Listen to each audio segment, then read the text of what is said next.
পুজোর দিনগুলোতে না আমরা যেন একটু বেশি বিজি হয়ে যাই। সেই কারণে ভালো করে ভিডিও তো করাই হয় না। এই যেমন কালী পুজোর দিন আমি হয়ে গেছিলাম বিজি, ভালো করে ভিডিও ফুটেজই নিতে পারিনি।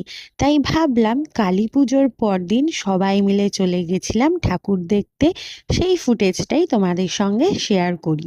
সবাই মিলে ঠাকুর দেখার কিন্তু মজাই আলাদা। তাই কালী পুজোর পরদিন আমাদের পাড়ার সবাই মিলে ঠিক করলাম সবাই মিলে ঠাকুর দেখতে যাব। আর আমরা ঠাকুর দেখতে চলে গেছিলাম চেতলায়।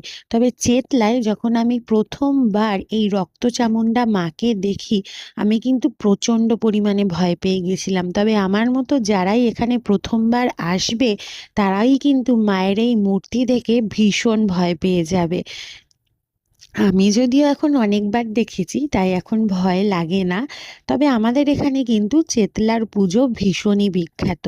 একেই কালী পুজো, তার উপরে তো মানেই বাজির উৎসব, চারিদিকে যেন লোকে লোকারণ্য।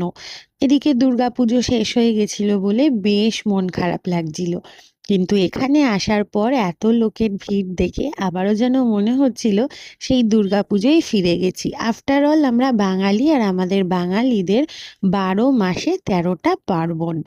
তো চলো এরপরে তোমাদের আমি যে ঠাকুরটা দেখাবো সেটা হচ্ছে মা এলোকেশী। দুপাশে নাগিনী আর যোগিনীকে নিয়ে বসে আছে, আর মা এলোকেশীর মুখটা ভীষণই সুন্দর। মা কিন্তু এখানে সব সোনার গয়নায় সেজে উঠেছে, সেই জন্য কিন্তু মাকে যেন বেশ সুন্দর লাগছে। আমি তো বলবো মাকে বেশ মিষ্টি লাগছে। তবে আমার সব থেকে মজা লেগেছে এই ভূতেদের গানের শো দেখে। দেখো কি সুন্দর কঙ্কালগুলো আবার এখানে ব্যান্ডের মতো গান গাইছে, আর ব্যাকগ্রাউন্ডে মিউজিকগুলো কিন্তু ছিল অসাধারণ। এই দেখে আমরা চলে এলাম মা ছিন্নমস্তাকে দেখতে। এখানে জয়পুরের আদলে একটা প্যান্ডেল তৈরি করেছিল। আমরা মা ছিন্নমস্তার মূর্তি দর্শন করে বেশ অনেকটাই রাত হয়ে গেছিল, তাই ফিরে এলাম বাড়িতে। ব্লগটা কেমন লাগলো জানাতে ভুলো না। দেখা হচ্ছে আবার নেক্সট ভিডিওতে।